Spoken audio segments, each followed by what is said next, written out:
Alhamdulillah, kita sudah on.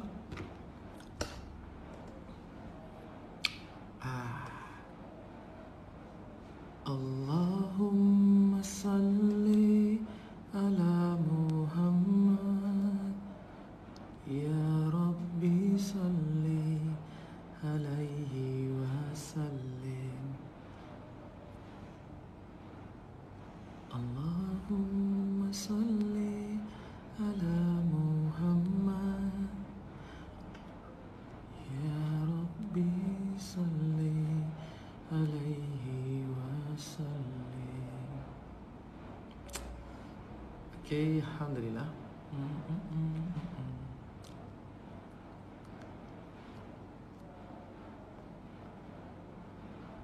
Selamat datang teman-teman yang sudah mulai masuk ke ruangan. Alhamdulillah kita bisa ketemu lagi, berjumpa lagi malam hari ini dalam keadaan yang sehat, yang baik semuanya. Oke. Alhamdulillah. Oke.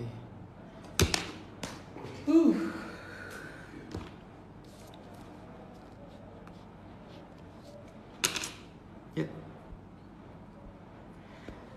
Oke, terima kasih yang sudah hadir. Nailul Hana. Hana apa Hani?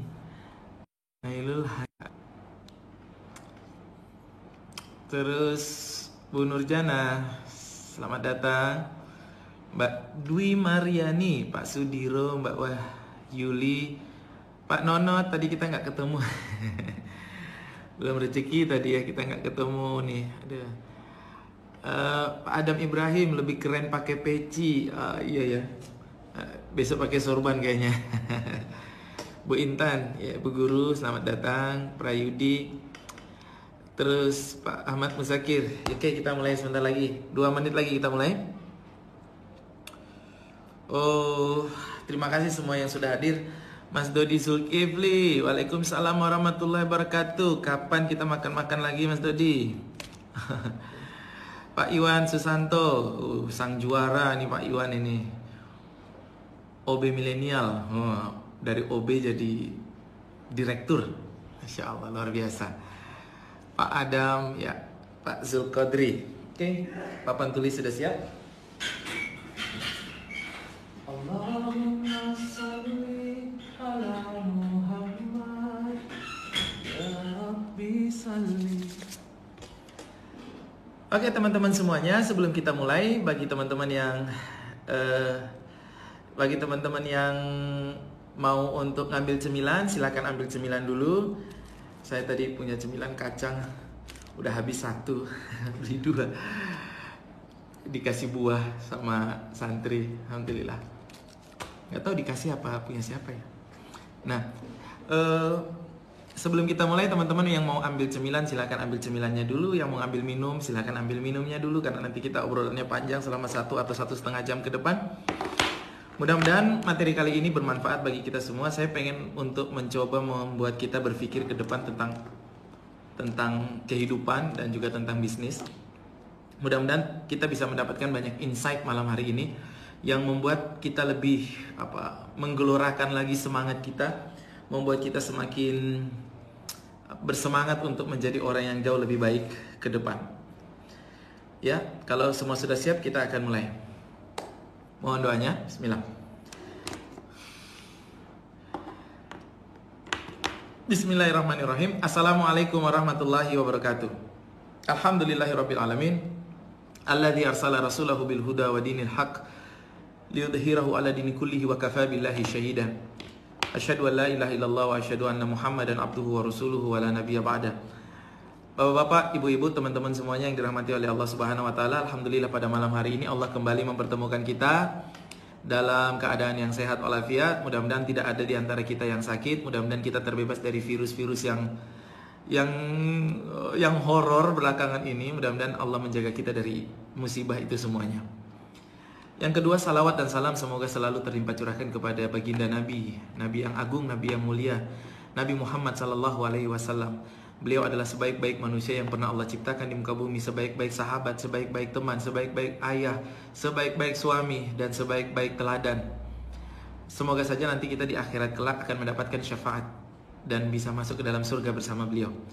Oke, langsung sudah ada sesi pertanyaan. Pertanyaan pertama dari Pak Heri Harjoni yang sudah lama nggak neraktir saya di Bengkulu.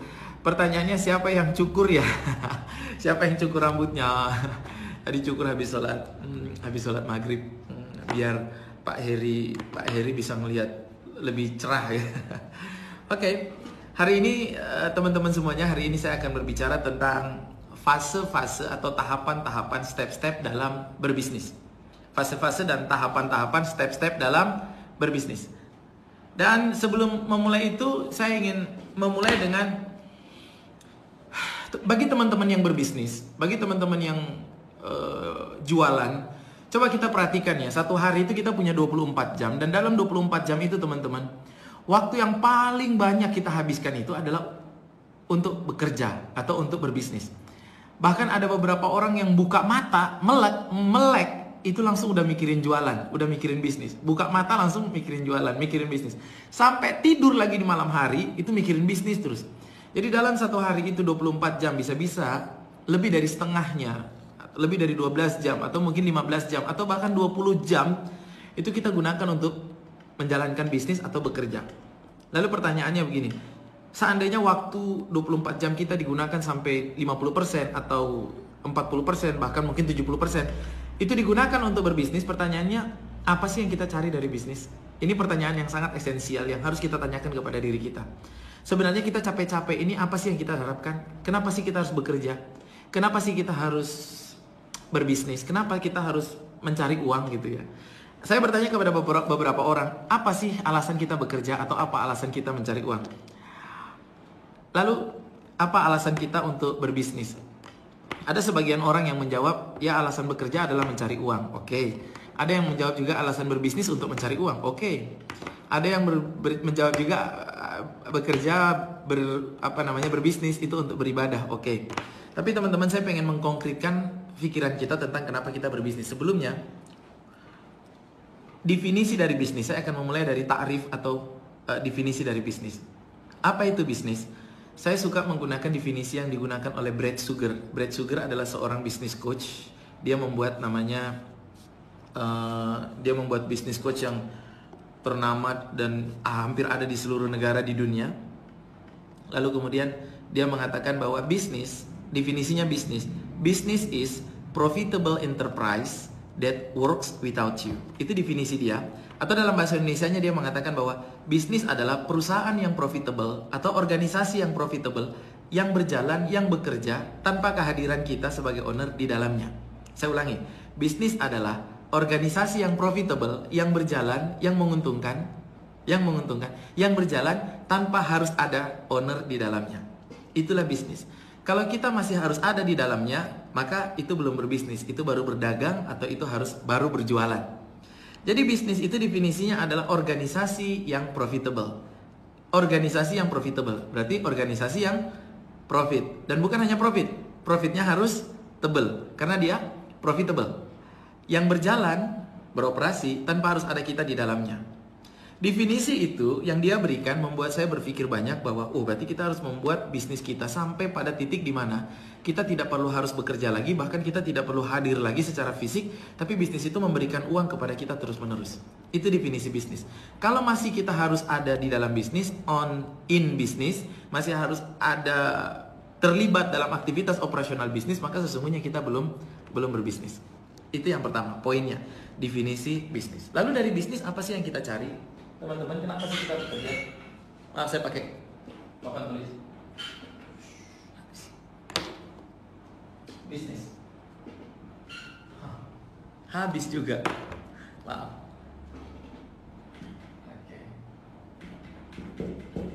Oke. Itu tulisan di depan bisnis. Nah, teman-teman siap-siap untuk membaca terbalik ya. Insya Allah 1 bulan belajar bersama saya, teman-teman akan punya kemampuan baru, membaca terbalik. Oke. Bisnis harapannya adalah kita menghasilkan uang. Harapannya menghasilkan uang. Bisnis harapannya adalah kita bisa menghasilkan uang dari bisnis. Dari kita jualan, lalu kemudian kita bisa menghasilkan keuntungan dari jualan. Kita beli 10, kita jual 15, kita beli 10, jual 20. ada selisih 5 atau ada selisih 10, lalu kemudian itu namanya profit. Lalu kemudian kita terima uangnya, akhirnya kita dapat uang. Kita dapat keuntungan. Nah, bisnis itu harus menghasilkan uang, itu yang disebut profitable. Kalau bisnis tidak menghasilkan uang, maka bisnis itu bukan bisnis. Saya ulangi, bisnis harus menghasilkan uang dan bisnis harus menghasilkan profit. Kalau tidak menghasilkan uang, maka itu bukan bisnis. Bahkan teman-teman, organisasi sosial sekalipun, saya sering mendapati orang yang salah dalam berpikir. Mereka mengatakan bahwa organisasi sosial itu tidak harus profit. Oh, keliru. Semua organisasi sosial itu harus profit. Semua organisasi sosial itu harus profit. Organisasi sosial seperti apa? Misalnya ACT, misalnya lembaga ZIS, LAZIS, semua harus profit. Karena kalau dia tidak profit, maka dia organisasi tidak akan pernah bertumbuh dan kemanfaatannya tidak akan menjadi lebih besar. Jadi organisasi sosial pun harus profit, apalagi organisasi bisnis. Jadi organisasi sosial dia harus bisa menghasilkan profit. Tapi kan sosial, coach, ada yang bilang begitu. Ya, sosial itu seharusnya bagi orang-orang yang mengelolanya, yang tidak mengharapkan uang dari organisasi sosial itu. Seharusnya begitu. Tapi organisasi sendiri dia harus menghasilkan profit. Semua organisasi yang tidak bisa menghasilkan profit, maka dia tidak akan bisa untuk bertumbuh, tidak akan bisa untuk berkembang. Artinya dia tidak akan bisa memperbesar atau memperbanyak wilayah kemanfaatannya. Maka kalau sebuah organisasi, meskipun organisasi sosial, apalagi organisasi bisnis, dia ingin bertumbuh, dia ingin membesar, dia ingin supaya kemanfaatannya lebih banyak, maka syaratnya adalah dia harus punya profit. Pertanyaannya, kalau organisasi sosial sendiri misalnya dia nggak punya profit, lalu kemudian dia mau bertumbuh dari mana? Kan nggak mungkin, dia nggak bisa bertumbuh kalau dia nggak punya profit. Iya kan? Nah, teman-teman semuanya, yang pertama, maka organisasi bisnis itu harus profit. Organisasi sosial, dia harus profit, dia harus punya unit bisnis yang profit dan dia harus punya unit bisnis yang sosial. Jadi ada unit bisnis yang menyalurkan, tapi dia harus membangun unit bisnis yang profit. Lalu profit dari unit bisnis ini harus memperbesar cakupan atau wilayah sosialnya sehingga manfaat sosialnya semakin besar. Nah, bisnis harus menghasilkan uang. Setuju nggak kalau bisnis harus menghasilkan uang? Setuju ya? Oke. Lalu uang buat apa kita cari uang? Uang itu harus bisa terdistribusi kepada 3 pihak. Uang ini harus bisa membuat pertama ownernya makmur. Ownernya makmur. Yang kedua, uang ini harus terdistribusi kepada pegawainya sejahtera. Harus bisa terdistribusi kepada pegawainya sehingga pegawainya sejahtera. Dan yang ketiga, uang ini harus bisa terdistribusikan ke organisasi bisnisnya agar dia bertumbuh. Oke. Nah, jadi uang itu didapatkan dari bisnis dan bisnis itu harus bisa untuk mendistribusikan uang ini kepada 3 pihak. Ownernya harus makmur. Iya dong. Setuju nggak kalau bisnis itu ownernya harus makmur? Iya kan? Yang kedua, pegawainya harus sejahtera. Dan yang ketiga, organisasinya bertumbuh. Dan 3 hal ini sekaligus adalah ciri dari sebuah organisasi yang baik, sebuah organisasi yang bagus. Organisasi yang bagus adalah ownernya makmur, yang kedua adalah pegawainya sejahtera, yang ketiga adalah organisasinya selalu bertumbuh. Yang dimaksudkan organisasi bertumbuh itu apa? Organisasi bertumbuh berarti struktur organisasinya membesar, wilayah operasionalnya meluas, itu namanya organisasi bertumbuh. Banyak unit-unit baru, ada produk-produk baru, ada lini-lini baru, ada teritori-teritori baru. Itu namanya organisasi bertumbuh. Organisasi bertumbuh kalau bisnis bisa menghasilkan uang, pegawai sejahtera kalau bisnis bisa menghasilkan uang, owner makmur kalau bisnis bisa menghasilkan uang. Oke, bisa dipahami ya? Nah, sebagai business owner, apa yang dimaksudkan dengan owner makmur? Yang dimaksudkan dengan owner makmur itu, ownernya makmur, adalah owner memiliki 2 hal. Yang disebut dengan owner makmur itu adalah business owner yang satu, aset pribadinya bertumbuh. Jadi saya ulangi, yang namanya business owner yang makmur itu berarti yang pertama, aset pribadinya bertambah, dan yang kedua, amal pribadinya bertambah. Oke. Jadi yang namanya business owner makmur itu satu, asetnya bertambah, aset pribadi bertambah, coret. Yang kedua, amal pribadinya juga bertambah. Nah, aset business owner yang bertambah, aset business owner yang bertambah akan membuat business owner mendapatkan hasil timbal balik namanya passive income. Namanya apa? Passive income. Sedangkan amal business owner yang bertambah itu akan menghasilkan pasif pahala. Pasif pahala. Apa itu passive income? Passive income adalah income yang kita dapatkan meskipun kita tidak bekerja, meskipun kita hanya bekerjanya sedikit, kita pasif, tapi kita mendapatkan income. Ya, saya lihat kayaknya sudah banyak yang punya pasif income ya. Iya, maksudnya kalau pasif nggak ada income. Bukan itu maksud saya. Yang namanya pasif income adalah kita tidak melakukan apa-apa, atau kita di rumah dasteran tapi kita ada pemasukan terus-menerus. Nah, bagaimana supaya kita bisa punya passive income? Berarti kita harus punya aset. Aset. Contoh misalnya saya business owner. Misalnya saya sekarang punya aset. Misalnya saya punya hotel. Hotel 1, hotel 2, hotel 3. Dari hotel itu saya mendapatkan passive income. Saya di Solo tapi saya ditransfer setiap bulan. Hotel 1 kasih 50, hotel 1 kasih 50, hotel 1 kasih 60. Jadi kalau misalnya dapat, tapi pekerjaan saya ngajar di pondok setiap hari. Itu namanya punya passive income. Tapi untuk bisa punya passive income, syaratnya kita harus membangun aset. Untuk bisa mendapatkan aset, kita harus punya uang. Untuk bisa mendapatkan uang, ya, untuk bisa mendapatkan uang, kita harus punya bisnis. Ya, paham gak ya? Saya ulangi. Jadi bisnis harus bisa menghasilkan uang. Uang ini terdistribusi kepada owner, membuat owner jadi makmur, terdistribusi kepada pegawai, pegawai menjadi sejahtera, dan terdistribusi kepada, balik lagi kepada organisasi yang membuat organisasi menjadi semakin besar. Oke. Nah, kalau owner dapat uang dari bisnis, maka owner harus bisa mengkonversi uang yang didapatkan, owner perlu mengkonversi uang yang didapat menjadi aset pribadi owner, dan juga menjadi amal. Aset kalau bertambah banyak akan membuat owner mendapatkan passive income.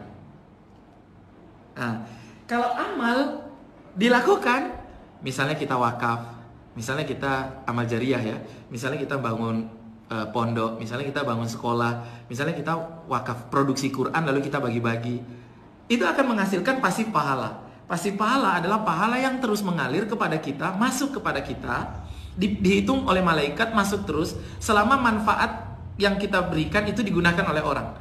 Kita akan mendapatkan pasif pahala meskipun di waktu kita masih hidup ataupun kita sudah meninggal. Maka bisa dikatakan teman-teman, tujuan owner berbisnis adalah dia harus bisa mendapatkan passive income dan passive pahala. Business owner yang dia berbisnis tapi tidak bisa menghasilkan aset, tidak bisa menghasilkan amal, tidak bisa menghasilkan passive income, tidak bisa menghasilkan passive pahala, maka dia berbisnis nggak ada gunanya. Nggak ada gunanya. Ya. Nah, jadi tidak ada gunanya kalau misalnya dia berbisnis bertahun-tahun, tidak ada gunanya kalau tidak ada aset dan tidak ada amal. Buat apa dia berbisnis? Ingat, bisnis itu hanya kendaraan untuk mencapai tujuan. Tujuan kita ada dua tadi. Nah, teman-teman, maka kita perlu untuk berpikir, selama ini kebanyakan orang berpikir bahwa bisnis itu untuk mendapatkan uang. Ya. Bisnis itu untuk mendapatkan uang. Setelah mendapatkan uang, mereka bingung, habis itu mau diapain lagi? Mereka nggak punya konsep. Kebanyakan bisnis dapat uang semua masukin ke organisasi, jadi stok lagi, jadi barang lagi. Habis itu bisnisnya tambah besar, menghasilkan uang lagi, semua uang masukin lagi ke organisasi, jadi barang lagi, jadi.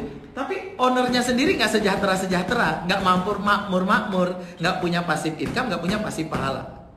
Ya, kalau begitu ngapain dia berbisnis? Jadi dia harus bisa mendistribusikan kepada tiga hal ini. Jadi owner harus mengambil bagian. Kalau teman-teman baca buku-bukunya Robert Kiyosaki, maka salah satu tips yang dia berikan kepada business owner, dia mengatakan, you have to pay yourself first. Kamu harus membayar dirimu terlebih dahulu. Kita harus mengambil bagian kita terlebih dahulu sebagai business owner, karena business owner itu kerjanya yang paling keras. Kerjanya paling berat. Pagi-pagi kita udah bangun, karyawan masih belum mikirin bisnis, kita udah mikirin bisnisnya. Malam mereka udah tidur istirahat, kita masih mikirin bisnisnya. Kita yang bekerja paling keras, masa kita nggak ngambil apa-apa sih? Iya kan? Maka kita harus mengatur bagaimana kita juga bisa makmur. Makmur artinya kita memiliki dua hal, memiliki aset dan memiliki amal. Dari uang yang kita dapatkan dari berbisnis itu dikonversi jadi aset, dari uang yang kita dapatkan dari bisnis itu dikonversi menjadi amal. Oke, sampai sini bisa dipahami. Sekarang bagaimana caranya? AC-nya mati. Oke, sekarang bagaimana caranya? Oh ya Allah, mati. Oke, sekarang bagaimana caranya? Begini caranya, lihat. Teman-teman pengen nggak bisnisnya menghasilkan banyak uang? Mau nggak? Teman-teman mau nggak bisnisnya menghasilkan banyak uang? Yang mau bisnisnya menghasilkan banyak uang, tuliskan saya. Saya kasih tahu caranya. Ya. Jadi bisnisnya menghasilkan banyak uang, uang terdistribusi kepada tiga pihak ini. Ya, owner makmur, pegawai sejahtera, organisasi bertumbuh. Owner makmur harus tandanya adalah punya banyak aset dan punya banyak amal. Asik nggak kalau punya banyak aset, punya kos-kosan di mana-mana, punya kontrakan di mana-mana, punya persewaan alat berat di mana-mana, setiap hari cuman di rumah, telepon sana udah bayar belum, situ udah bayar belum, punya kos-kosan mungkin 200 atau 300 kamar, satu kamar misalnya 1 bulan 1 juta, satu kamar 1 bulan 1 juta, ada 300 kamar, berarti 300 kamar, berarti 300 juta 1 bulan. Nah itu aset namanya, aset pribadi. Tapi dari mana kita mendapatkannya? Dari uang yang kita dapatkan dari bisnis. Apapun bisnis kita, boleh. Mau bisnisnya kuliner, mau bisnisnya jualan baju, boleh. Dia menghasilkan uang, nah uang itu harus bisa terdistribusikan jadi aset dan jadi amal. Oke, maka sekarang teman-teman perlu untuk berpikir, oke, berarti saya harus punya aset apa ya yang bisa membuat saya punya passive income di kemudian hari. Saya harus punya aset apa ya? Nah, oke. Sekarang bagaimana bisnis itu bertumbuh? Bagaimana bisnis bertumbuh? Coba perhatikan. Lihat, bisnis akan bertumbuh melalui 3 fase.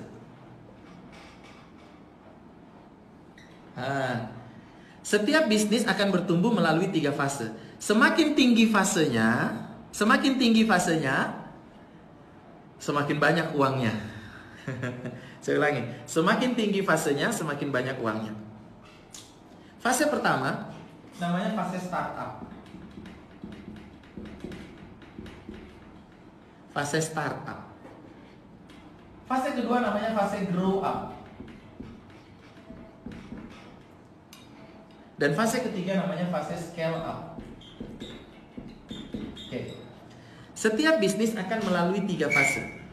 Fase startup, fase grow up, fase scale up. Saya yakin deh teman-teman pasti sudah sering dengar namanya startup, sudah sering dengar. Namanya grow up, sudah sering dengar. Namanya scale up, itu sudah sering dengar. Setiap bisnis, apapun bisnisnya, mau dia warung, mau dia restoran, mau dia hotel, mau dia apapun, dia akan melalui 3 tahap.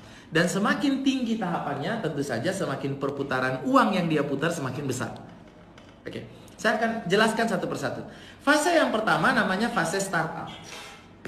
Bisnis di fase startup adalah bisnis yang dimana masalah utama yang dihadapi oleh organisasi bisnis itu, adalah omset dan profit. Adalah apa? Omset dan profit. Kalau ada bisnis, masalahnya adalah omset dan masalahnya adalah profit.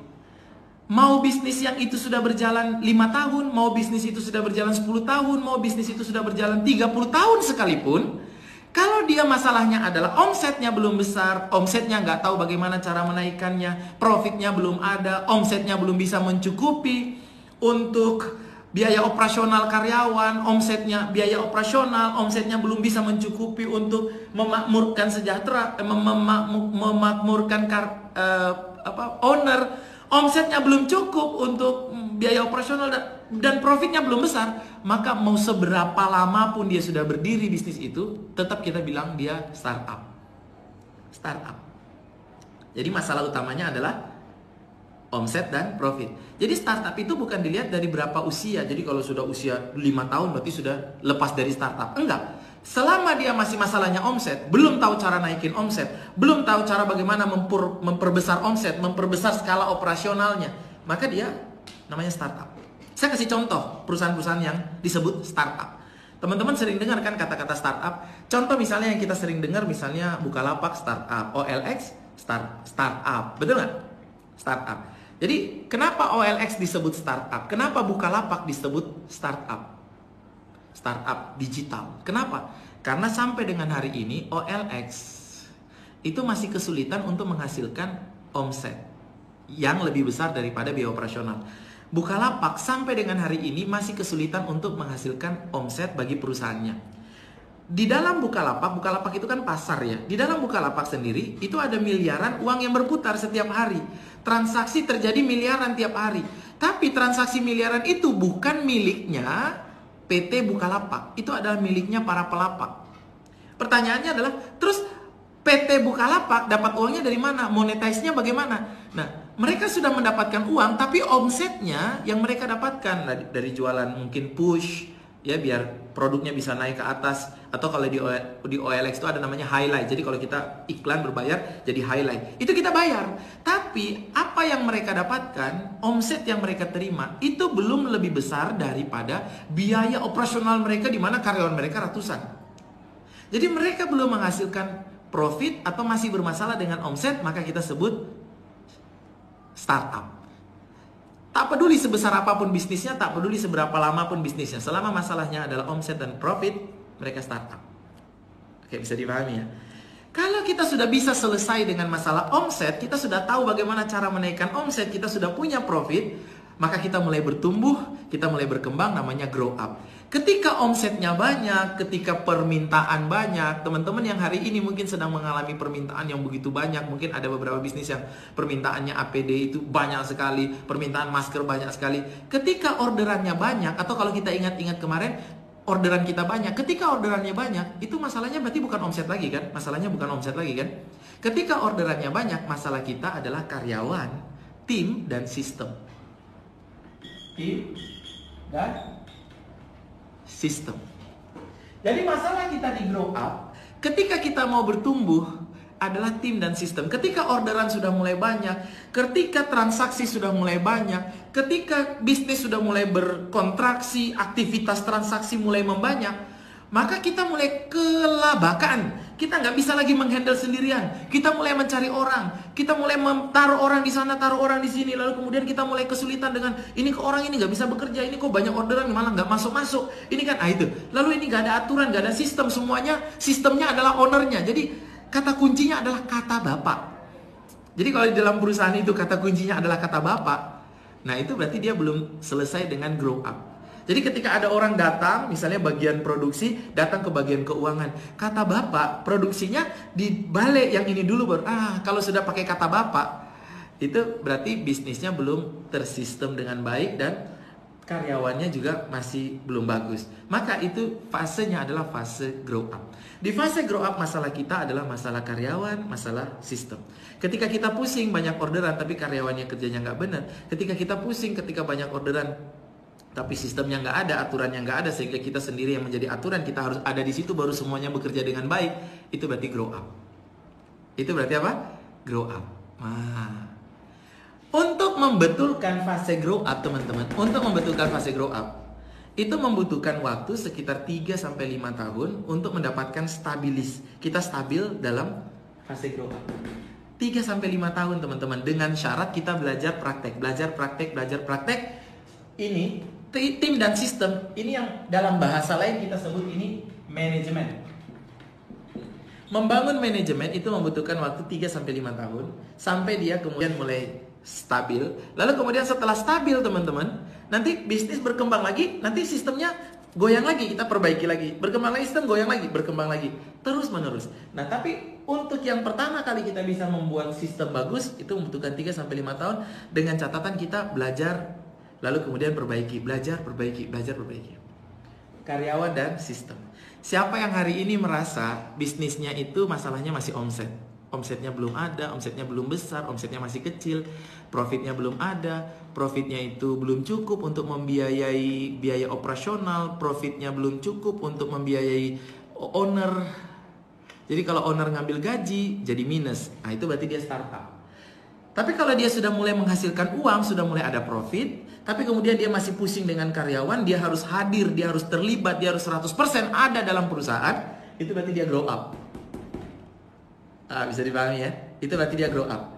Nah, kalau dia sudah selesai dengan masalah grow up, tandanya apa dia sudah selesai dengan masalah grow up? Dia sudah punya manajemen. Saya ulangi. Tanda bahwa dia sudah selesai dengan grow up, kalau tanda dia sudah selesai dengan startup adalah dia sudah punya profit. Kalau tanda bahwa dia sudah selesai dengan grow up adalah dia sudah punya manajemen. Dia sudah punya, yang dimaksud dengan manajemen itu dia punya tim di level manajemen dan dia punya aturan-aturan yang dia sudah buat. Ya, maka itu namanya fase grow up selesai. Kalau dia sudah selesai dengan dia sudah punya manajemen, artinya dia sudah punya manajer, bahkan dia sudah punya CEO bisa jadi. Dia sudah punya manajer umum, dia punya manajer ini, punya manajer itu, dan aturannya sudah dia mulai buat. Aturannya apa? Aturan dalam SDM, dia sudah punya struktur organisasi, dia sudah punya job description, dia sudah punya SOP, dia sudah punya KPI, itu dalam apa namanya? Dalam SDM. Dalam marketing, dia juga sudah punya, dia sudah bisa men-track, sistemnya sudah mampu men-track berapa orang yang datang, berapa orang yang berkunjung, berapa closing, itu dia sudah bisa melakukan semuanya. Itu berarti sistemnya sudah mulai terbangun. Nah, sistem yang terbangun ditambah dengan manajemen yang ada, berarti dia selesai dengan tim-tim manajemen yang ada, dia sudah punya, aturan-aturan dia sudah punya, mulai dari peraturan perusahaan, dia sudah punya semua, berarti dia sudah selesai dengan fase grow up. Di fase grow up kalau sudah selesai, dia dibolehkan untuk scale up. Scale up berarti dia ekspansi. Scale up berarti dia buka cabang sebanyak-banyaknya. Scale up berarti dia buka di kota-kota lain sebanyak-banyaknya. Itu namanya scale up. Ketika orang mau scale up, masalah utama di scale up itu adalah modal. Masalah utama di scale up adalah apa? Modal. Jadi modal itu adalah masalah ketika kita mau buka toko lagi. Scale up itu masalahnya adalah modal. Jadi ketika kita mau buka cabang, ketika kita mau bikin proyek baru, ketika kita selalu membutuhkan modal. Kita membutuhkan modal. Dari gambar ini teman-teman, kesimpulannya yang pertama bahwa modal adalah masalah untuk orang scale up, bukan masalah untuk orang grow up. Dan bukan masalah untuk orang startup. Jadi kalau ada modal, saya ulangi sekali lagi, modal adalah masalah untuk orang scale up, bukan masalah untuk orang startup. Jadi kalau ada orang baru mulai bisnis, lalu dia bilang begini, aku mau bisnis tapi aku nggak punya modal. Kalau dia bilang begitu, itu orang pemalas. Karena modal itu tidak diberikan kepada orang yang baru mulai. Begini loh, kalau ada orang baru mulai bisnis, dia belum bisa jualan, dia belum bisa menghasilkan profit, kita kasih dia uang, dia belum bisa jualan. Kita kasih dia uang, teman-teman, itu uangnya pasti habis, teman-teman. Orang dia nggak bisa jualan, dia nggak bisa menghasilkan profit. Terus uangnya buat dia apa? Akhirnya uangnya habis. Maka startup itu nggak butuh modal. Dia mungkin butuh produk, tapi dia nggak butuh modal. Uang dia nggak. Modal itu kalau dia mau untuk scale up, mau untuk bertumbuh. Maka kesimpulan yang pertama, ada orang-orang yang salah ketika dia nggak bisa jualan, ketika dia punya masalah di sini, di startup, ketika dia nggak bisa jualan, dia menyelesaikan dengan solusinya menambah modal, pinjam ke bank, padahal dia belum bisa jualan. Akhirnya yang terjadi adalah uang yang dari bank itu dia pakai, kemudian uangnya habis karena dia nggak bisa jualan, akhirnya dia harus mencicil, membayar, dia nggak punya profit, dia nggak bisa jualan, akhirnya tutup bisnisnya. Itu masalah. Yang kedua kesimpulannya adalah, orang kalau mau baru startup, kalau dia baru mau mulai bisnis, kalau dia baru mau merangkak, kalau dia baru mau memulai, yang dia butuhkan itu bukan modal, yang dia butuhkan adalah skill menjual. Semua orang yang baru mau mulai bisnis, yang mereka butuhkan sesungguhnya adalah skill menjual. Teman-teman ingat Abdurrahman bin Auf ketika datang ke Madinah, saya pernah cerita, lalu ditanya diberikan oleh As'ad, sahabatnya atau saudaranya yang baru, ini saya berikan modal berupa ladang, saya berikan rumah, saya berikan istri. Tapi apa yang dia katakan? Enggak, cukup tunjukkan kepada saya di mana pasar. Modal utamanya apa untuk memulai? Skill menjual. Dia punya skill menjual. Akhirnya dia bisa jualan. Untuk memulai yang dibutuhkan skill. Maka kalau ada orang mau mulai bisnis lalu dia bilang aku butuh modal, kalau kita kasih modal habis, Pak. Habis, Bu. Habis, teman-teman. Belum tentu dia bisa menghasilkan. Kita hanya boleh memberikan modal kepada orang yang sudah terbukti punya profit. Orang yang mau scale up. Teman-teman, maaf kalau teman-teman pernah ke bank, pinjam uang di bank, lalu kemudian teman-teman datang ke bank lalu bilang begini, "Bang, aku mau pinjam uang dong." Lalu bank bilang, "Buat apa?" Terus kita jawabnya begini, "Aku punya ide, aku mau bikin bisnis bagus. Ini bisnis baru. Bisnisnya keren banget ini." Kira-kira bank akan memberikan nggak uang modal kepada orang yang baru mau mulai bisnis? Enggak lah. Bank itu hanya memberikan modal, uang kepada hutangan, kepada orang yang sudah punya bisnis, bisnisnya sudah berjalan, menghasilkan profit, dan dia mau bertumbuh, mau menambah skala operasionalnya, mau menambah mesinnya, mau menambah produksinya, baru kemudian dikasih modal. Maka teman-teman jangan salah ketika teman-teman gak bisa jualan. Solusinya bukan nambah modal. Kalau gak bisa jualan, solusinya adalah belajar skill jualan. Belajar skill jualan, teman-teman. Yang dibutuhkan skill. Jadi ini tahapannya. Yang pertama ini butuh skill jualan. Kalau nanti grow up butuh ilmu namanya manajemen. Ini manajemen. Kalau nanti sudah bagus membangun manajemennya, scale up. Nah, ini ilmunya ilmu investasi, teman-teman. Ini ilmu investasi. Kita buka di mana-mana ilmu investasi. Jadi ilmu, jangan masalahnya adalah nggak bisa jualan diselesaikan dengan modal. Salah. Ya, paham ya? Nah, jadi kesimpulan yang kedua adalah bahwa startup itu yang dibutuhkan adalah skill jualan. Kesimpulan yang ketiga dari gambar saya ini, teman-teman, ada beberapa orang melakukan kesalahan fatal. Fatal banget dah. Fatalnya begini, teman-teman. Dia startup nih. Startup nih. Baru mulai jualan, startup. Tapi karena produknya bagus, karena produknya unik, banyak orderan, teman-teman. Banyak sekali orderan. Banyak orang. Mungkin masakannya enak, dia punya warung, masakannya enak. Atau mungkin dia punya tempat apa gitu. Banyak orang datang karena senang sama itu. Dia punya toko, masakannya enak, banyak yang datang. Nah, karena profitnya sudah ada, lalu ada yang nawarin, mau nggak buka lagi di sana? Gitu ya, buka di tempat ini, itu rukonya murah banget, kamu ambil dari bank deh gitu, nanti beli ruko yang itu, buka toko yang kedua. Akhirnya dia tergiur untuk buka toko yang kedua, berarti dia scale up dong. Yes, dia scale up, dia lompat dari startup ke scale up. Lompat dari startup ke scale up, dia lupa kalau dia tuh belum punya manajemen. Dia lupa kalau dia belum punya tim yang bagus, belum punya tim manajemen, belum punya manajer, belum punya. Dia lupa kalau dia belum punya sistem. Dia lupa kalau semuanya itu masih sangat bergantung pada dirinya. Lalu dia buka lagi toko kedua, buka lagi toko ketiga dengan hutangan dari bank. Dia buka. Teman-teman, kalau itu dilakukan, maka tunggu 1-2 tahun, maksimal 1-2 tahun deh. Itu pasti tutup yang ketiga, tutup yang kedua. Bahkan bisa jadi yang pertama pun itu berdarah-darah. Yang tadinya sudah profit, berdarah-darah. Kenapa berdarah-darah? Untuk membayar cicilan yang kedua, yang ketiga tadi, teman-teman. Kan tadi harapannya pinjam uang ke bank supaya nanti buka yang kedua, nanti yang kedua bisa untuk mencicil dirinya sendiri. Nggak bisa, karena apa? Belum ada manajemennya. Jadi semuanya dia ngurusin sendiri. Dia berlari ke sana untuk ngurusin, dia berlari ke sana untuk ngurusin. Jadi teman-teman, scale up itu hanya boleh dilakukan kalau sudah selesai dengan grow up. Kalau sudah selesai manajemennya, teman-teman. Kalau sudah selesai manajemennya, baru scale up. Scale up artinya apa? Ekspansi di mana-mana. Scale up artinya apa? Bikin bisnis yang baru. Jadi kita boleh nggak punya bisnis baru? Boleh. Tapi kalau bisnis yang pertama itu seandainya kita tinggal, dia mati. Ya mbok, jangan ditinggal bisnis pertamanya. Ya kalau kita tinggal terus dia mati, jangan ditinggal. Kuatkan dia sampai ada manajemen, ada pondasinya, sudah bisa jalan karena ada orang-orang yang ngatur, ada orang-orang yang ngurus, sudah bisa profit, sudah ada manajemennya. Jadi dapat profit, kita bangun organisasinya, bangun manajemennya. Kalau sudah bisa jalan sendiri, baru kita buka yang kedua, buka yang ketiga, buka yang keempat. Ada manajemennya, teman-teman. Tapi kalau ini fondasinya belum ada, masih sangat bergantung kepada diri kita, Lalu kemudian kita masih bergantung pada diri. Lalu kemudian kita alihkan fokus kita dari bisnis yang pertama, kita kemudian buka bisnis yang kedua, buka bisnis yang ketiga. Ya, nanti jadi terpecah fokus kita, jadi hancur. Makanya nanti jadi tutup berikutnya. Nah, itu kehancuran karena dia lompat. dia tidak melewati fase membangun manajemen. Teman-teman pernah lihat nggak ada bisnis yang kayak begitu? Sudah buka, terus tutup. Manajemennya nggak kuat, pondasinya nggak kuat, teman-teman. Maka kita harus melalui fase ini. Nah, saya ditanya sama orang begini, coach, kita tuh bisnisnya harus satu atau harus banyak?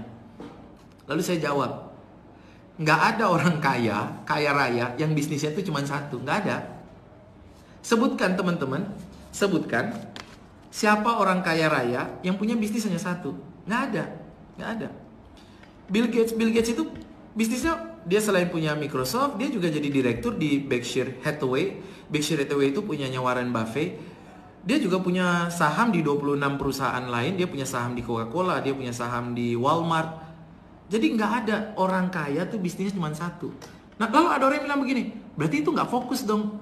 Oh teman-teman, gini loh, fokus itu bukan pada bisnis atau bukan pada produk. Fokus itu pada pasar. Saya ulangi ya, fokus itu pada pasar, bukan pada bisnis atau pada produk.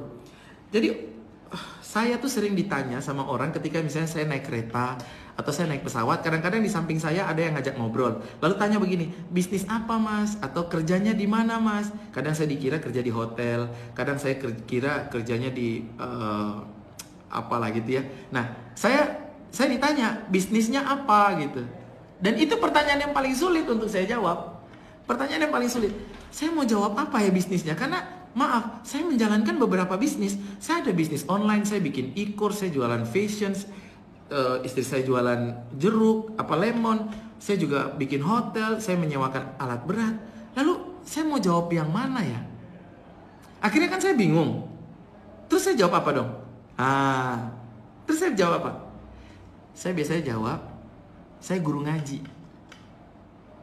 Akhirnya selesai tuh pembicaraan. Saya guru ngaji. Karena saya bingung mau jawab apa. Karena bisnisnya banyak. Nah, coba teman-teman bayangkan. Teman-teman kenal misalnya orang yang seperti Mukhtar Yadi atau Khairul Tanjung. Tahu Khairul Tanjung? Khairul Tanjung bisnisnya apa? Dia punya bank, dia punya mall, dia punya tempat permainan, dia punya hotel, dia punya Wendy's, dia punya banyak kan?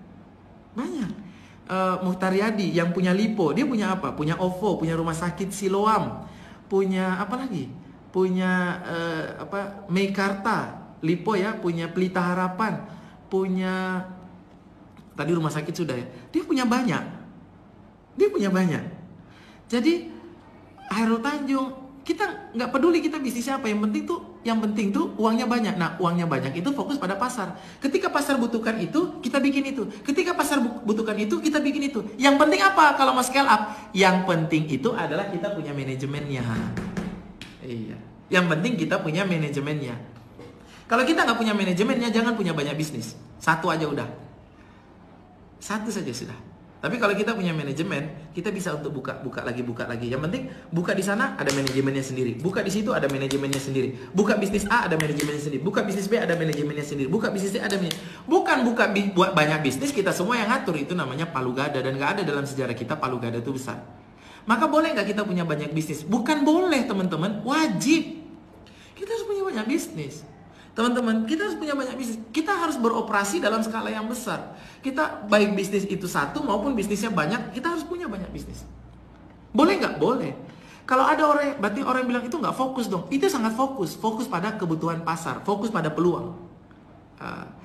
Kalau ada lagi orang yang bilang berarti produk harus satu ya. Kita kalau jualan hanya satu produk. Produk hanya boleh satu ya. Saya bilang enggak. Produk itu boleh banyak. Nggak ada masalah. Berarti kita nggak fokus dong, ada yang nanya gitu. Karena produknya banyak, itulah fokus. Untuk orang kelas atas, produknya A. Untuk orang kelas bawah, produknya B. Untuk orang kelas tengah, produknya C. Untuk produk orang kelas kanan, produknya D. Untuk orang kelas kiri, produk.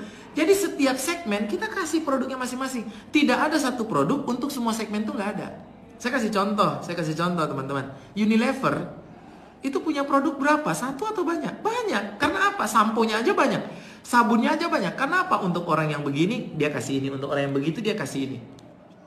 Misalnya hotel, teman-teman tahu hotel. Misalnya Hotel Santika atau Hotel Fave. Fave itu masuk dalam Aston. Aston, teman-teman. Aston tuh punya Fave, Aston itu punya Aston sendiri, dan Aston sendiri juga ada banyak, ada Aston yang Premier, ada Aston banyak sekali.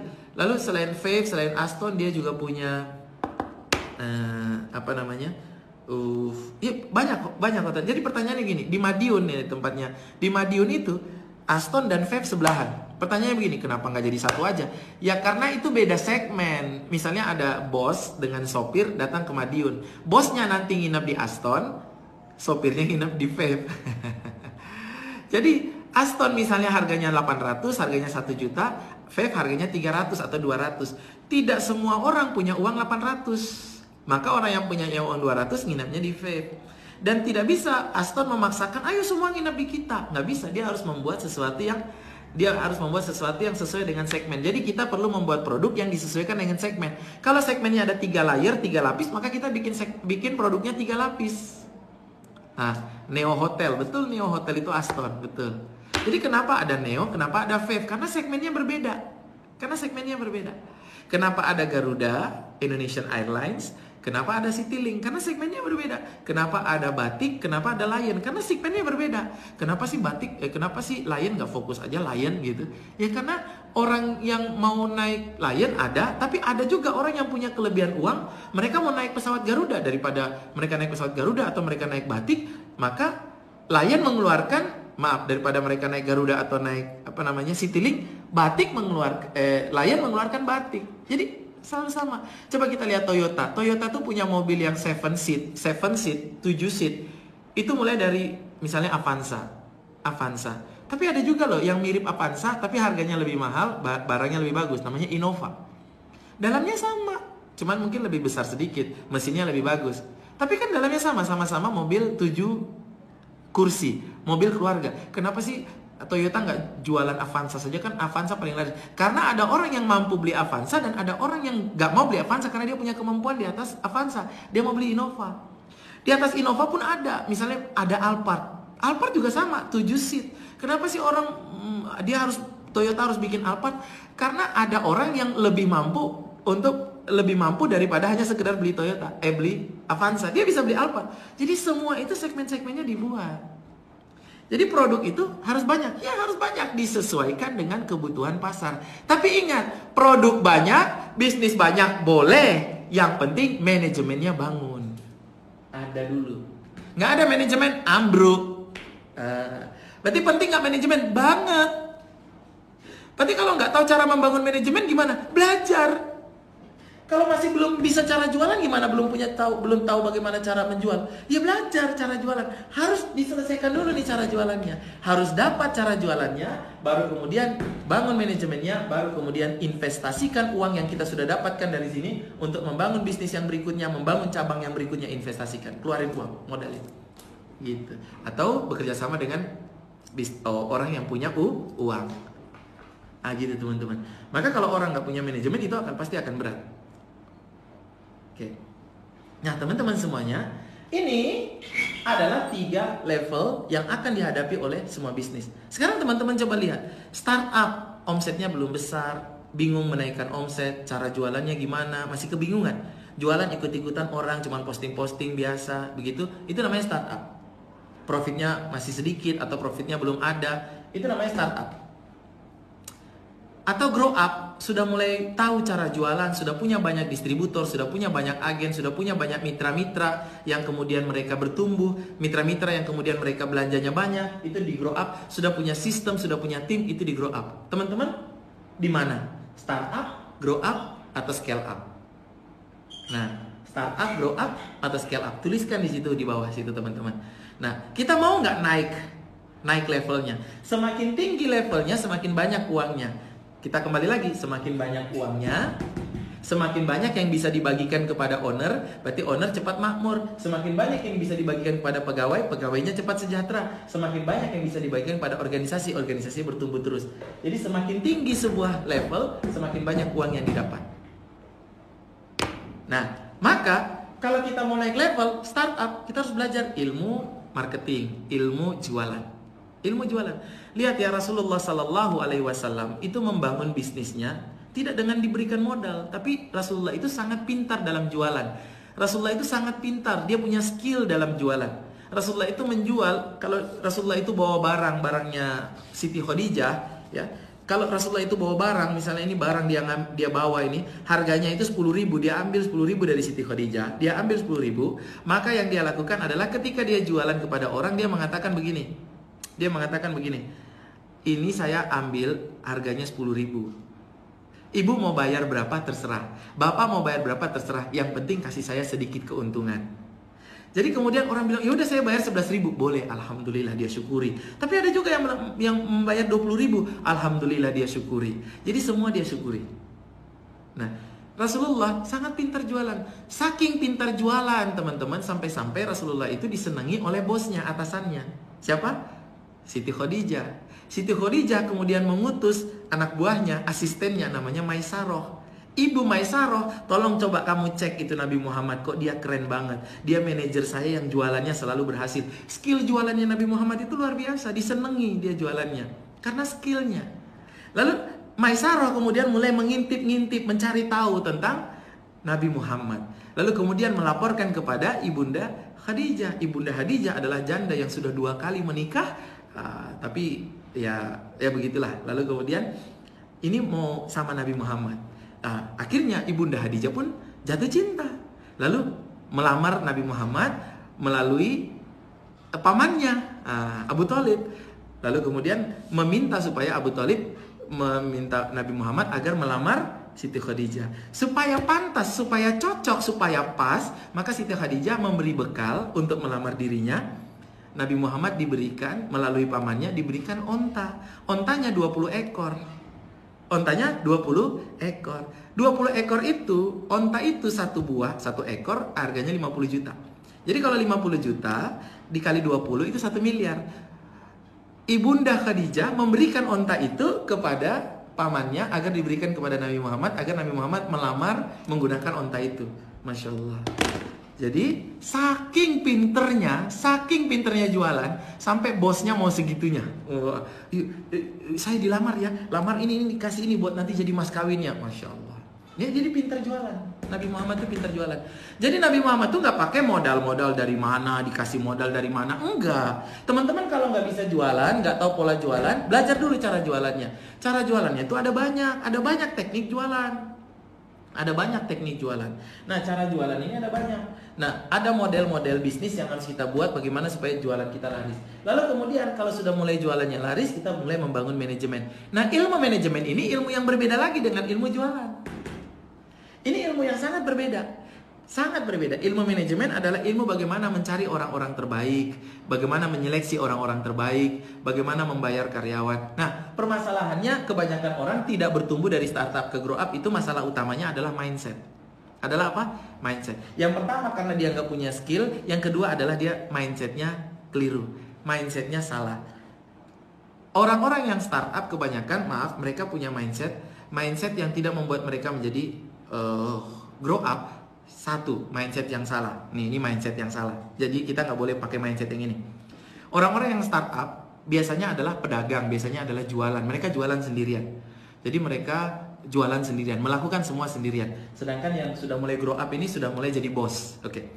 Apa perbedaan antara pedagang dengan pengusaha? Kalau pengusaha itu berarti dia sudah mulai grow up. Orang yang di grow up ini berarti sudah mulai jadi pengusaha. Orang yang di startup masih mengerjakan banyak semua sendirian, dia masih namanya pedagang. Apa yang membedakan pedagang sama pengusaha? Yang pertama, pedagang menghabiskan 80% waktunya untuk operasional. Pedagang menghabiskan waktunya 80% untuk jualan. Sedangkan pengusaha menghabiskan waktunya 80% untuk membangun tim dan membangun sistem. Itu perbedaan yang pertama. Perbedaan yang kedua, pedagang rela kehilangan waktu agar bisa menahan uangnya, tidak membayar orang. Rela kehilangan waktu, dia kerjakan semua sendirian agar tidak membayar orang. Sedangkan pengusaha rela kehilangan uang agar bisa mendapatkan waktu. Karena bagi pengusaha, waktu itu penting sehingga dia bisa mendapatkan waktu agar dia bisa kemudian membesarkan lagi usahanya. Sedangkan saya ulangi, pedagang itu rela kehilangan waktu agar bisa menjaga uangnya tidak hilang, tidak mau bayar orang. Itu perbedaan yang kedua. Nah, kita yang mana nih? Kita yang pedagang atau kita yang pengusaha? Yang ketiga, nah pedagang sama pengusaha. Yang ketiga, pedagang itu berpikir kalau masih bisa dikerjakan sendiri, kenapa harus bayar orang? Itu pedagang, itu startup. Saya ulangi, pedagang dia terjebak di startup karena dia berpikir kalau masih bisa dikerjakan sendiri, kenapa harus bayar orang? Itu pedagang. Sedangkan pengusaha, kalau bisa dikerjakan oleh orang lain, kenapa kita yang harus mengerjakan? Oke. Kalau bisa dikerjakan oleh orang lain, kenapa harus kita yang mengerjakan? Pedagang berpikir sebaliknya. Kalau bisa dikerjakan sendiri, kenapa harus bayar orang? Sedangkan pengusaha, kalau bisa orang lain mengerjakan, kenapa harus kita? Beda kan? Nah, pengusaha itu berpikir, teman-teman, pengusaha itu berpikir, lebih baik kita kehilangan uang, pengusaha itu berpikir, lebih baik kita kehilangan uang 2 juta atau 3 juta untuk membayar orang. Saya ulangi, lebih baik kita kehilangan uang 2 juta, 3 juta untuk membayar orang daripada kita kehilangan potensi 2 miliar atau 3 miliar gara-gara kita nggak bisa kemana-mana, kita nggak bisa memprospek, kita nggak bisa kemana-mana, kita di rumah terus kita mengerjakan semua hal-hal receh yang sebenarnya semua bisa didelegasikan. Iya kan? Jadi pengusaha berpikir lebih baik kita kehilangan 2 juta atau lebih baik kita kehilangan 3 juta untuk membayar orang daripada kita kehilangan potensi 3 miliar per bulan gara-gara bisnis kita nggak bisa bertumbuh karena kita sebagai orang yang harusnya bertugas untuk menumbuhkannya nggak punya waktu untuk menumbuhkan, kita sibuk untuk menjalankan usaha. Dan perbedaan yang keempat, ingat, yang keempat, pekerjaan pengusaha bukan menjalankan bisnis. Pekerjaan pengusaha adalah mengembangkan bisnis. Saya ulangi, pekerjaan pengusaha bukan menjalankan bisnis. Pekerjaan pengusaha adalah mengembangkan bisnis. Mengembangkan bisnis. Maka kalau ada pengusaha yang terjebak pada aktivitas rutin, yang terjebak pada mulai buka toko dia yang buka sendiri, nyapu-nyapu di depan toko, di dalam dia yang nyapu sendiri, tata-tata barang dia yang nata barang, baju lempit-lempit dia yang melakukan sendiri. Habis itu mulai jualan, posting-posting, dia yang posting sendiri. Ada orang yang tanya, dia yang jawab sendiri. Ada orang yang mau transfer, dia yang melayani sendiri. Sudah di packing barangnya, dianterin ke JNE, dianterin ke JNT, dia yang nganterin sendiri. Dia adalah CEO-nya, Chief Everything Officer. Nah, itu adalah pedagang. Dia nggak bisa besar kalau selama mindsetnya masih begitu. Dia harus berani untuk membayar orang, berani untuk mengembangkan bisnisnya, berani untuk mengeluarkan uang, membangun tim. Membangun tim dan membangun sistem ini harus mengeluarkan uang. Dari mana uangnya? Dari profit. Profitnya di mana? Di sini. Maka startup ini harus bisa menjadikan profitnya kemudian untuk membangun manajemen. Maka kalau kita jualan, kalau kita berbisnis pertama kali, nggak usah mikir bangun manajemen dulu. Nggak usah mikir bangun manajemen dulu. Bisnis itu yang pertama cari profit dulu, cari cash dulu. Ini startup, cari cash dulu. Kalau sudah menghasilkan profit, baru kemudian kita membangun manajemen. Kalau sudah bangun manajemen, baru kemudian kita scale up, kita bangun di mana-mana. Kalau ada orang baru mulai bisnis, dia langsung sudah membangun manajemen, mikir, wah gimana cara membangun manajemen. Padahal dia ini bisnisnya baru pertama kali dia jalankan, itu terlalu eman-eman, sia-sia. Harusnya dia fokus pada bagaimana cara jualan. Kalau nggak tahu cara jualan, belajar. Kalau nggak tahu cara jualan, berlatih, ikut workshopnya, ikut cara sellingnya, baik online maupun offline. Belajar. Kalau sudah tahu cara jualan, delegasikan cara jualan kepada tim, ajarkan tim agar tim yang menjualkan, akhirnya kita grow. Kita sudah punya tim, punya sistem. Timnya jualannya sudah bagus, sudah punya manajemennya, ada tataran manajernya, ada tataran tim lapangannya, ada sistem aturannya. Kita sudah mulai bisa untuk bangun lebih siang, sudah mulai bisa untuk berangkat ke kantor lebih siang, sudah mulai bisa untuk tidak terlalu berpikir tentang bisnis. Akhirnya pikiran kita mulai dialihkan untuk membangun bisnis baru atau membangun wilayah baru bisnis kita. Nah, teman-teman semuanya, video ini seharusnya ini kita akan jadikan dua tahap. Jadi atau dua bagian. Ini bagian yang pertama. Mudah-mudahan besok saya akan membahas bagian yang kedua. Bagian yang kedua, kan ini judulnya, video ini kan judulnya adalah 5 tahap entrepreneurship atau 5 level entrepreneurship. Kita belum lihat 5 levelnya, kita baru lihat ada bisnis menghasilkan uang, uang harus bisa didistribusikan kepada business owner, pegawai sejahtera, dan organisasi. Agar mendapatkan uang banyak, maka bisnis harus naik kelas. Bisnis itu naik kelas berarti dia memiliki 3 level. Bisnis itu yang dinamakan naik kelas, dia punya 3 level: startup, grow up, scale up. Ciri-cirinya masing-masing level saya sudah sampaikan. Cirinya startup adalah omsetnya belum banyak, profitnya belum banyak. Kalau nanti profitnya sudah banyak, omsetnya banyak, dia sudah selesai, dia sudah tahu cara jualan, maka kemudian dia mulai masuk ke fase grow up. Dia mulai membangun tim, mulai mencari orang-orang terbaik. Dulu waktu di startup mungkin dia cari orang-orang ya asal-asalan. Siapa yang mau ayo ikut, kan begitu. Belum ada orang-orang terbaik. Tapi kalau di grow up dia sudah punya orang-orang terbaik. Ketika di startup di awal-awal ya siapapun yang mau ikut ya, tetangga mau ikut ayo, teman mau ikut ayo. Tapi dia nggak melihat kompetensinya, dia nggak mengukur kemampuannya. Semua boleh ikut. Sama seperti naik kereta ke Bandung, Surabaya, siapapun boleh ikut. Nah itu dulu waktu di startup. Nah tapi ketika di grow up itu dia sudah harus punya manajemen. Bagaimana metode merekrut yang baik, bagaimana metode seleksi, bagaimana membuat job deskripsi, bagaimana membuat grading, bagaimana membuat renumerasi. Itu semuanya di grow up. Dan ini ilmunya beda, ilmunya sendiri. Kata kuncinya terakhir teman-teman. Kata kuncinya terakhir. Setiap level dalam bisnis kita, mensyaratkan kemampuan baru. Saya ulangi, setiap level dalam bisnis dan kehidupan kita mensyaratkan kemampuan baru bagi bisnis ownernya. Berarti bisnis owner kalau mau naik level, ada syaratnya. Dia harus punya kemampuan baru dan punya ilmu baru. Bisnis owner yang tidak mengupgrade, bisnis owner yang tidak menambah kemampuannya, dia akan terjebak pada level tertentu. Mungkin dia sudah pinter jualan, bagus jualannya, lalu dia bisa naik ke grow up. Tapi karena dia nggak punya ilmu manajemen, dia akan berhenti di grow up. Tapi ada juga, dia berhenti di startup, dia hanya bisa jualan, nggak bisa membangun manajemen, nggak mau membangun tim, nggak mau membangun sistem. Akhirnya begitu-begitu terus. Akhirnya uangnya nggak besar-besar juga. Akhirnya uangnya nggak besar-besar juga. Oke teman-teman, saya akan melanjutkan lagi. Ini materi berikutnya, lanjutan dari materi ini insya Allah pada hari besok. Mudah-mudahan apa yang saya sampaikan ini bisa difahami oleh teman-teman. Dan saya harapannya adalah teman-teman bisa untuk naik level. Yang tadinya startup mau untuk naik level menjadi grow up. Siapa yang pengen naik level? Dari startup jadi grow up. Dan dari grow up jadi scale up. Siapa yang pengen? Katakan saya. Katakan saya. Siapa yang pengen? Kalau pengen, maka kita harus belajar. Nah, saya belum mengasih tahu teman-teman di video ini, saya belum mengasih tahu bagaimana caranya. Saya baru memberikan awareness, saya baru memberikan bahwa oke, berarti gitu ya bisnis kita bertumbuh ya. Berarti kalau kita dapat uang, uangnya harus terdistribusi begitu dari bisnis ya. Berarti bisnis itu harus untung ya. Berarti bisnis harus menghasilkan uang dan setelah itu uang harus menghasilkan kepada kemakmuran. Lalu kemudian kemakmuran harus bisa bikin kita asetnya banyak sebagai owner dan kita punya passive income, lalu kita punya passive pahala. Saya baru menyampaikan supaya kita aware bahwa bisnis itu punya tujuannya 3 ini: memakmurkan owner, mensejahterakan karyawan, dan menumbuhkan organisasi. Untuk supaya bisa banyak uang, bisnis harus bertumbuh. Pertumbuhan bisnis itu ada 3 level.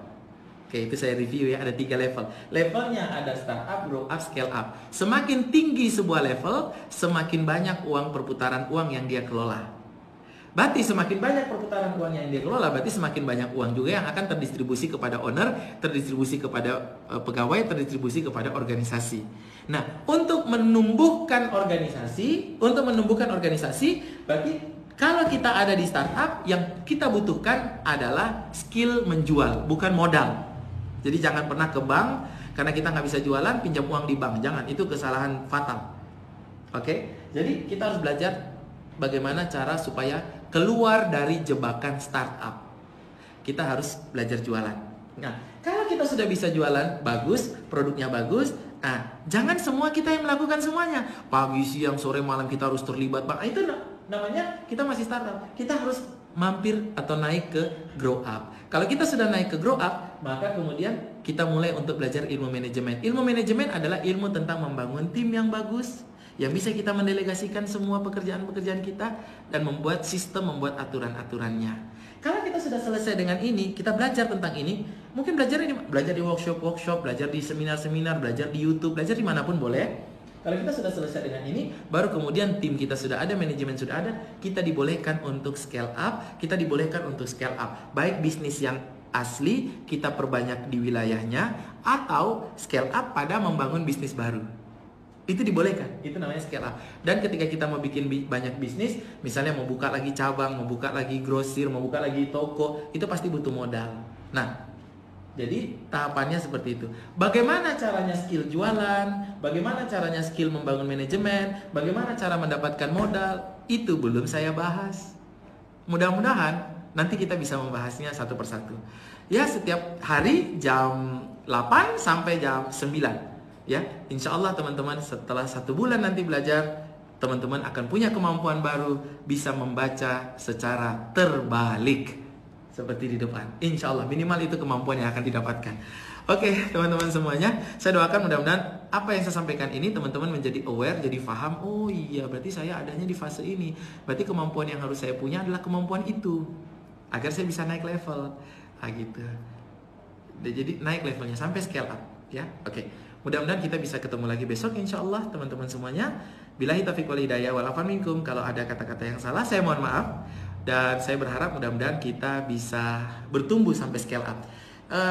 Teknik scale up saya mau mengajarkan teknik scale up. Banyak sekali teknik scale up yang bisa saya ajarkan. Tapi pelan-pelan kita akan belajar dari teknik startup, bagaimana keluar dari fase startup menuju fase grow up. Kalau sudah di fase grow up, bagaimana membangun tim, bagaimana membangun sistem, kita bahas pelan-pelan.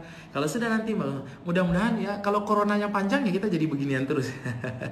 Oke, sampai ketemu lagi. Assalamualaikum warahmatullahi wabarakatuh. Oh ya teman-teman, satu lagi, kalau teman-teman merasa bahwa ini bagus videonya, kita share kemana-mana biar yang menonton semakin banyak. Assalamualaikum warahmatullahi wabarakatuh sekali lagi.